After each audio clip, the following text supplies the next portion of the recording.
This video contains subject matter that may be offensive and disturbing to some people. If you are the type to require a warning throughout a video or show, let this message serve as your warning. This channel discusses the harsh reality of true crime. If this warning is not sufficient for you, consider a different genre and unsubscribe from my channel immediately.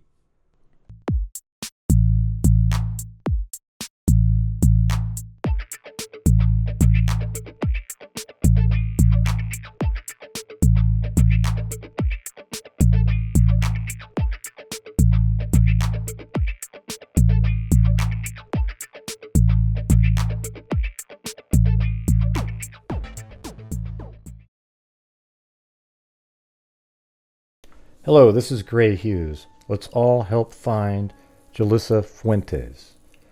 Jolissa's sister Irene put out a post on Facebook with a timeline that's very similar, just has a little bit more detail in it. But currently there's a woman named Jolissa Fuentes. She's 22 years old. And she went missing on August 7th. She was attending a party at her friend's family's house. And then around 3 o'clock on this flyer here, it says that she came home, but ended up leaving to go buy something. And then at 3:59, I believe Irene received a missed phone call from Jolissa's phone number. And she does go to an AM/PM around that time, so it might have been right there, maybe out in the parking lot or something. And then at 4 a.m., she was last seen at the Arco. It's actually 406. That's been updated. And there's surveillance video of her in the store. A guy walks by her and she seems a little bit suspicious of that person. And then she goes out and turns right after exiting the AM/PM to get into her vehicle. And then she leaves the parking lot of AM/PM and apparently goes on to Nebraska and turns west, which is away from her home. Then at 5:24 and 5:25, she makes 2 phone calls via Facebook Messenger to her sister. Her sister was asleep, so she didn't answer him. And she has not been heard from or seen since then. Her vehicle is also missing, and it's a gray silver 2011 Hyundai Accent with license plate 8MP-U766, California plates. Currently there's a $7,000 reward. Perhaps it's even higher since the time this flyer was printed. So let's watch a video on Fox 26 News that gives you a pretty good summary, and we get to see an interview with the dad and other people. And I was always the type that would take care of business. And I'm lost. I can't do nothing. A Selma family has been desperately searching for a 22-year-old woman who's been missing now for nearly 3 days. That family now offering a $1,000 reward for anyone who can help them find the missing woman, Jolissa Fuentes. She was last seen Sunday around 4 in the morning. Fox 26 reporter Marie Ettinger spoke with her family in between their search party efforts. That is her picture behind us. So they handed out flyers today as well, right? Yeah, this is the flyer. They are posted all over town. Her family and friends have also been sharing them online. I saw by the convenience store where she was last seen, and I was trying to get surveillance video, wasn't able to, but a woman there overheard me asking and said she had just been handed one of these, so we know they're getting around and they are people out there keeping an eye out. But the Selma Police Department also emailed a notice out this evening. Despite all of that effort, still no sign of Jolissa Fuentes. Where's my granddaughter? Jolissa Fuentes went to a friend's house in Selma Saturday night and left around 3 a.m. She stopped by home but went out again to grab a snack from a nearby AM/PM. The store owner told me he gave police surveillance video showing Jolissa there at 4:06 in the morning. She headed west down Nebraska Avenue when she left, and that was the last time anyone saw her. If you're listening, we love you, Mommy, and we're praying for you. She tried calling her sister just before she went to the AM/PM, and again twice around 5:30, but her sister was asleep. The family knew by that morning something was wrong. As soon as I got out of church, I texted her and I said, Jolissa, where are you? This is Grandma, give me a call, and nothing. And I text her again, and nothing. It's not like her. She always texts me back and says, Grandma, I'm okay, I'm fine. Don't worry, I'll come home. She never came. When the family calls now, the phone goes straight to voicemail. The Selma Police Department considers this a missing persons case, explaining to me today this is irregular behavior for Jolissa, but so far the department hasn't said anything about foul play. We know Jolissa's character, you know. We know Jolissa's character so good. We there was no question with none of us. Jolissa's family and friends spent the day out looking for her. They divided up, some driving, others walking, hoping for any sign. We're out there searching the country, trying to see if we see anything, if we see her car. But it hurts because I feel helpless. So helpless, like I've never felt like this. Come home, baby. We need you. We want you over here. And if somebody has her, please let her go. Please let her come home. The family mentioned Jolissa would often go to the orchard in the countryside just to hang out and think. They said that she had a friend who passed away last month and she would go there from time to time with him.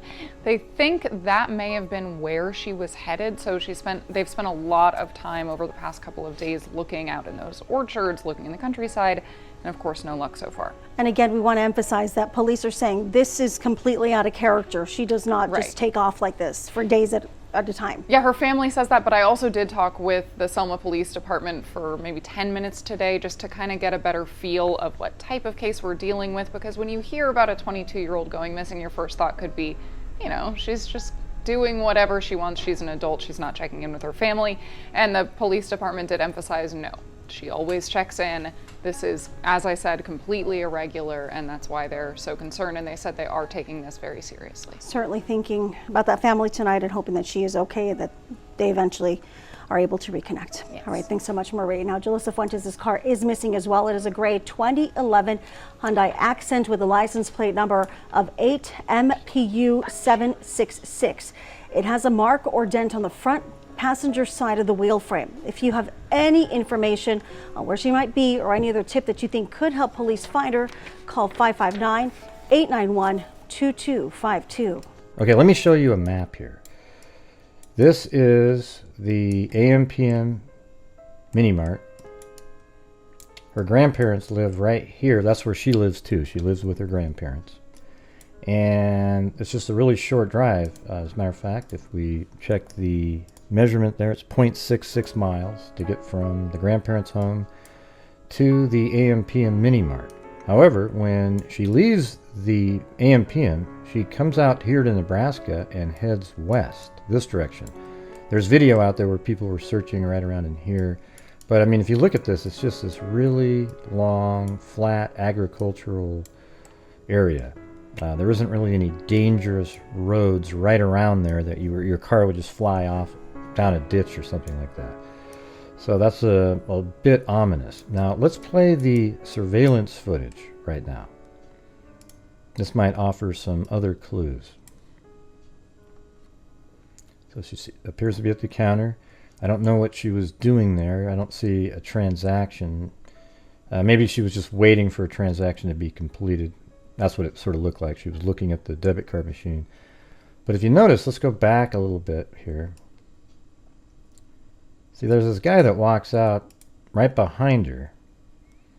And I found it interesting, her behavior. And I know it's slow-mo, but it does appear that she kind of comes out and then kind of even rocks to the right a little bit to, you know, like she's looking at him as she leaves through the door and then turns to the right.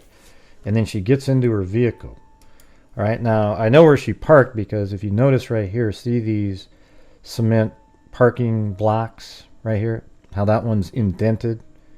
Well, if you go down to Street View right here, she was parked right in front of this one, right where this pin is. So when she came out the front door, she turned to the right and her car was right here. That other individual took a left, so that means they were parked over here.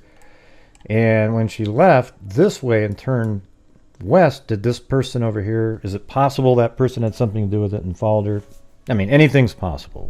There's no information indicating that. It would be interesting to see the same surveillance that caught her exiting and going west Did it also pick up this vehicle, whoever that person was? Did they immediately follow and also turn west? That would be something very interesting to know. Okay, so let me read the post that her sister made regarding the timeline. She said, at around 3:30 a.m., my sister came home from a friend's family party. She noticed my brother Joey Fuentes wasn't home and called him and said where he at, because she wanted to hang out with him. He wasn't home, so she told him she's going to go buy a wrap and smoke herself. So maybe she was looking for Joey to maybe smoke some pot. All right. Then at 4 a.m., she left our house and is seen on camera leaving the AM/PM around 4:06 and turning into Nebraska Street. Now, we know she actually turned west on Nebraska Street. And that was 4:06 she was caught there. So she left the house at 4, and that's the grandparents' house. She goes to AM/PM, buys something, and then leaves there at 4:06. She probably bought the wraps. Leaves at 4:06 and is seen heading west. Then at 5:24 and 5:25, as you saw on the Fox 26 video, she used Facebook Messenger and tried to call Irene, the sister that you can see up here, Irene Fuentes. And that was at 5:24 and 5:25, but got no response because she was sleeping, like most people are at that time. And that's why she didn't answer the phone call at 3:59 either, because she was sleeping. And she put some notes down here. It said, no, she wasn't going to meet a dealer. She had a bunch of weed already. The party she came from was a friend's family party, not a huge party with random people. She has questioned the AM/PM worker. I've questioned every person at the family party. My sister carries a tiny bag on her 24/7. She uses it as a purse. It's small, too small to pack clothes in. She carries her cash and card and weed in there, LOL. And she said, so we basically know for a fact it's her turning onto Nebraska Street. This sucks so bad, and I wish we knew way more, but we don't. I appreciate all of the help, but again, the only fact we know is her turning on Nebraska Street. Well, I mean, there's other facts that are all listed up in here. Then people were commenting to her underneath the post on Facebook, and she said, one of the answers was, Desiree, she loves smoking in the fields. We're a small town. There's nothing to do out here, really. All the young kids like to go smoke and chill in the fields, right? So it's possible she went out and sort of just smoked somewhere. But obviously, she was still trying to use her phone to communicate with her sister. Now, what we don't know is, was she the one that was going to be contacting the sister? We don't know. It could have been somebody else using her phone doing that. And then Vanessa, somebody else commented, she's replying to somebody named Vanessa. Yes, she has an iPhone, but wasn't sharing her location with anyone. None of us know her login credentials. Been trying since day one of her being missing to log in, but it's damn near impossible without knowing her credentials. Did she always FaceTime you instead of calling or texting? We talked through Facebook Messenger. That's what she was calling me on, and that's all her and my brother talked on before she went to the store. So that's really all we know right now, is that she was at a party. I don't know where the party was in town, but at that point it's almost irrelevant because she made it home, and at 4 o'clock she left the house and then went to the AM/PM, and at 4:06 was already leaving the AM/PM with her wraps, I guess, and then turned west. Based on that previous clip that we watched, she had lost a friend, but I was looking at her Facebook page, and she actually lost another friend back in, I think it was 2019. All right, so let's take a look at what she wrote on Facebook. On February 27, 2019, she says, I was with Jose just hours before he was taken from us. Who would have known that was going to be my last moment seeing him alive? It's so unreal and truly heartbreaking to think there are people out there who could be so cruel and take the life of the sweetest person I know. Cherish the time you have with your loved ones, because it could all be gone in the blink of an eye. Rest in peace, Jose. Is investigating a homicide right now after they say a body of a man was found on the side of the road near Fowler this morning. Detectives say the man was shot several times. Action News reporter Jason Oliveira joins us live from downtown Fresno with details. Jason? Dale and Liz, now the body is believed to be that of an Hispanic male in his 20s. A Fowler bus driver actually called deputies just after 7 a.m. to say he saw something on the side of the road that looked like a body. Along acres of Fresno County farmland and rows of almond trees, detectives spent much of the day searching for clues after the body of a man was found on the side of the road near Fowler and Springfield. Deputies say the victim had been shot multiple times. Looks like he's maybe in his 20s, Hispanic man. Unknown on his name right now or where he might be from. Once the body is identified, investigators will have a better idea of where the man was from and why he may have been in the area. According to the sheriff's office, early indications say the victim was shot there and left for dead, rather than the suspects transporting the body from another location. It doesn't look like the suspect or suspects put a lot of effort into trying to hide the body. It more or less must have been a quick thing where they wanted to, get rid of him. A lack of witnesses could hamper the investigation.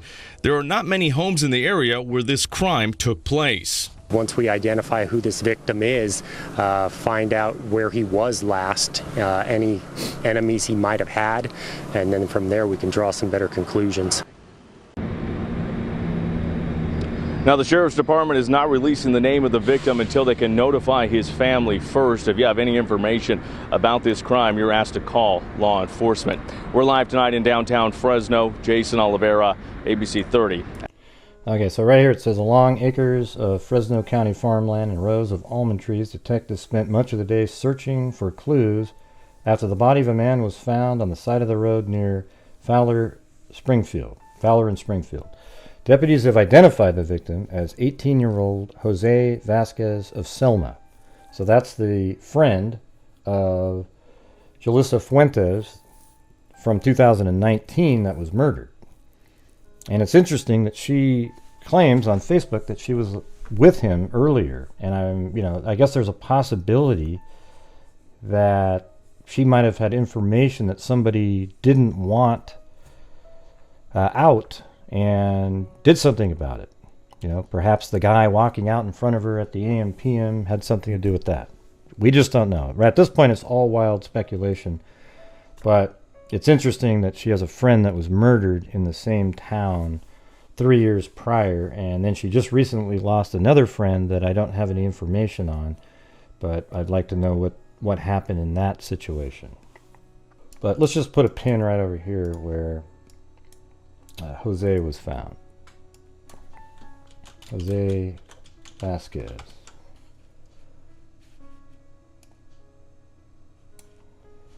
Okay. And that's sort of interesting because it's not too far away. Man, they should actually be checking over in this area. Maybe she went over to reminisce or think about an old friend, or somebody else took her out there. There's a pond right here. This case is one of those ones just like the other ones where it just poof, vanished. Okay, so just if you look at the case, she was at a party with a friend and that friend's family. She leaves the party at 3:30 and goes home. She noticed Joey wasn't home and then realized, wow, he might still be out. So she wanted to get a hold of him to maybe smoke some pot with him. And he didn't reply. She must have left a message on Joey's phone or a text message for him to know that. So then she drove to the AM/PM Mini Mart and bought some wraps and was going to go smoke some weed, apparently. She carries a tiny bag. My sister carries a tiny bag on her 24/7. She uses it as a purse. It's small, too small to pack clothes. She carries her cash and card and weed in there. Okay, so she goes to the Mini Mart, quick drive, And she goes in there. She's there just minutes. And at 4:06, she gets into her vehicle and leaves. On the surveillance footage, you can see her exit after another individual. The other individual takes a left. She takes a right, and she parks right where this pin is in this stall here. And she gets in her car, and then apparently there must be another video that shows her go this direction and turn west on Nebraska. If she was actually going to go home, she would have turned right there and driven like this and gone home, but she didn't do that. She headed west, and it's interesting to note that Jose is also west out here. Okay, that's where he was murdered, so that's something to consider. She also lost another friend recently. Okay, so this is all interesting information, and she definitely needs more exposure and more help out there. So please, everybody, share this information, and let's see if we can help find Jolissa Fuentes. And again, her license plate number is 8MP-U766. It's a gray or silver 2011 Hyundai Accent. All right, and if you have any information, call 559-519-5641. All right, so thank you guys very much for watching. And until next time, everybody, be safe out there.